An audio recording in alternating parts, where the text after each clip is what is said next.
পরমাণু বোমার বোতামে হাত ইরানের, মধ্যপ্রাচ্যের নিয়ন্ত্রণ কি হাতছাড়া হচ্ছে আমেরিকার?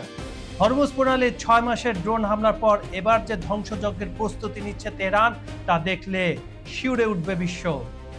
পিঠ যখন দেয়ালে ঠেকে যায় তখন কিন্তু সব নিয়ম বদলে যায়। কোণঠাসা হয়ে যাওয়া একজন মানুষ এরপর কি চাল চালবে সেটা অনুমান করা অসম্ভব।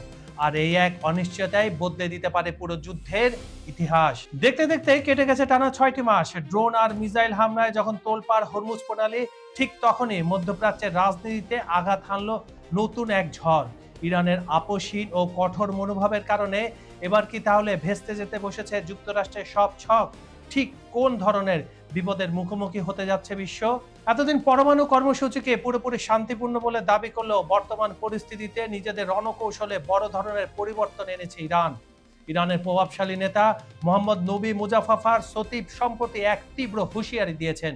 তিনি পরিষ্কার জানিয়ে দিয়েছেন, ইরানের আভ্যন্তরীণ কোনো গুরুত্বপূর্ণ অবকাঠামোতে হামলা চালানো হলে পরমাণু অস্ত্রের ভাষায় জবাব দিতে তারা দ্বিতীয়বার ভাববেন না। ইরানের সর্বোচ্চ নেতার উপদেষ্টা মোহাম্মদ মোহাব্বর একইভাবে সতর্ক করে দিয়ে বলেছেন, তেহরানের দাবি বা শর্ত মেনে না নিলে ইরানি বাহিনী আরো কঠোর ও আগ্রাসী হামলা চালাবে। একই সঙ্গে নিজেদের গুরুত্বপূর্ণ কোনো স্থাপনায় হামলা হলে ইরান তাদের পরমাণু নীতি পরিবর্তন করবে এবং পরমাণু কর্মসূচিকে যুদ্ধের অস্ত্র হিসাবে ব্যবহার করার খোলামেলা হুমকি দিয়েছে। এই হুমকি বিশ্বজুড়ে নতুন করে বড় ধরনের উদ্বেগ ও আশঙ্কা তৈরি করেছে। এসব গোপন ঘাঁটির মূল উদ্দেশ্য হলো কোনো একটি ঘাঁটি হামলায় ধ্বংস বা ক্ষতিগ্রস্ত হলেও যেন অন্য ঘাঁটিগুলো ব্যবহার করে শত্রুর উপর অনবরত পাল্টা আঘাত চালিয়ে যাওয়া যায়। মাটির নিচের তৈরি এই শক্তিশালী পরিকাঠামোর কারণে কেবল সামরিক চাপ সৃষ্টি করে ইরানকে কতটা দমানো সম্ভব তা নিয়ে এখন বড় প্রশ্ন দেখা দিয়েছে। বন্ধুরা, আপনারা কি মনে করেন ইরান সত্যি সত্যি পরমাণু অস্ত্রের অধিকারী হয়ে গেছে, নাকি তারা সেটার পথে রয়েছে? আপনারা কমেন্টে করবেন।